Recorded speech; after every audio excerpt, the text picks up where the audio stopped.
Hey everybody, welcome back. We're continuing our reading of the Bible. It is the Jehovah's Witness version. Alright, let's dig into it. Deuteronomy chapter 9, verse 1. Hear, O Israel, you are today crossing the Jordan to go in and dispossess nations greater and mightier than you, cities great and fortified to the heavens. Wow, that's interesting. You get a clear picture. A people great and tall, the sons of Anakim, about whom you yourself have known, and you yourself have heard it said, who can make a firm stand before the sons of Anak. Okay, sons of Anak. Don't know who that is. Have to look that up later. And you well know today that Jehovah, your God, is crossing before you. A consuming fire he is. He will annihilate them, and he himself will subdue them before you. And you must dispossess them and destroy them speedily, just as Jehovah has spoken to you. It's very interesting. It's getting very serious. Do not say in your heart, when Jehovah your God pushes them away from before you, it was for my own righteousness that Jehovah has brought me to take possession of this land. Oh, you cannot say it was just on your own merits. You have to praise. They would say Jehovah, I would say Allah, right?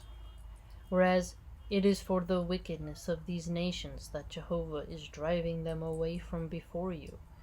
Oh, that's interesting. So they're getting driven away because of their position, right? It is not for your righteousness or for the uprightness of your heart that you are going in to take possession of their land. In fact, it is for the wickedness of these nations that Jehovah your God is driving them away from before you. And in order to carry out the word that Jehovah swore to your forefathers, Abraham, Isaac, and Jacob. And you must know that it is not for your righteousness that Jehovah your God is giving you this good land to take possession of it, for you are a stiff-necked people. Whoa. Interesting. Remember, do not forget how you have provoked Jehovah your God in the wilderness, from the day that you went out of the land of Egypt until your coming to the place you people have proved rebellious in your behavior with Jehovah. Even in Horeb, you provoked Jehovah to anger, so that Jehovah got incensed at you to the point of annihilating you. When I went up the mountain to receive the stone tablets, the tablets of the covenant that Jehovah had concluded with you, and I kept dwelling in the mountain 40 days and 40 nights. I neither ate bread nor drank water. Then Jehovah gave me the 2 tablets of stone, written upon with God's finger, and upon them were all the words that, they mean like, symbolically finger, right? That Jehovah had spoken with you. It's very interesting. In the mountain out of the middle of the fire in the day of the congregation. And it came about that at the end of the 40 days and 40 nights, Jehovah gave me the 2 tablets of stone, the tablets of covenant. And Jehovah proceeded to say to me, Get up, go down quickly from here, because your people whom you brought out of Egypt have acted ruinously. They have turned aside quickly from the way about which I commanded them. They have made themselves a molten image. And Jehovah went on to say this to me, I have seen this people, and look, it is a stiff-necked people. let me alone that I may annihilate them and wipe out their name from under the heavens. And let me make you a nation mightier and more populous than they are.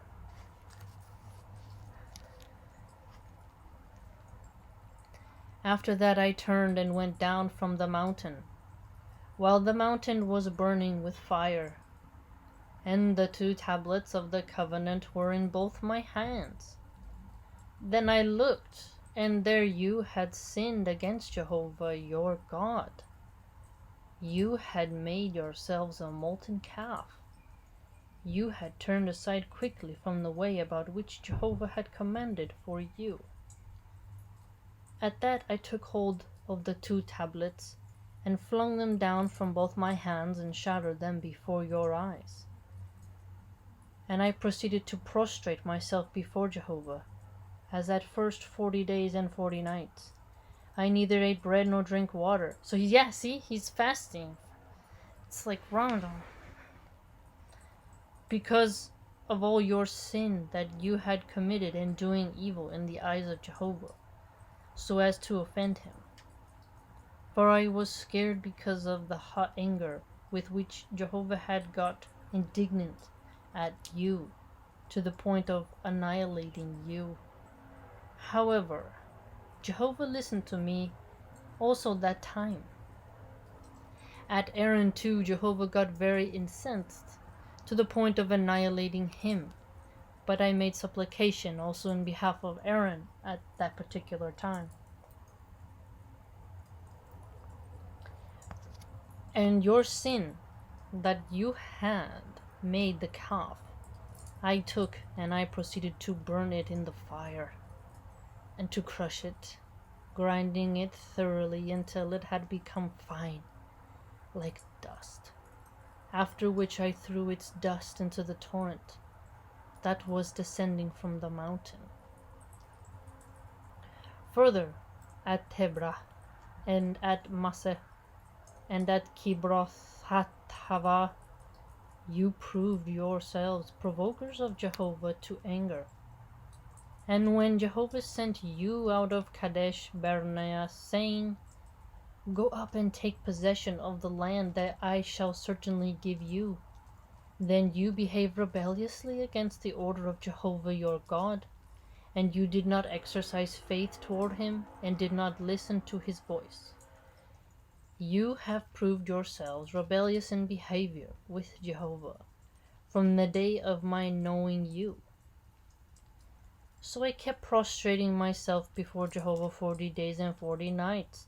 For I prostrated myself thus because Jehovah talked of annihilating you. And I began to make supplications to Jehovah and to say, O sovereign Lord Jehovah, do not bring to ruin your people, even your private property, whom you redeemed with your greatness, whom you brought out of Egypt with a strong hand, remembering your servants, Abraham, Isaac, and Jacob. Do not turn your face to the hardness of this people and their wickedness and their sin. For here the land out of which you brought us may say, because Jehovah was unable to bring them into the land that he had promised them, and because he hated them, he brought them out to put them to death in the wilderness. They are too your people and your private property, whom you brought out with your great power and your outstretched arm. That's the end of 9.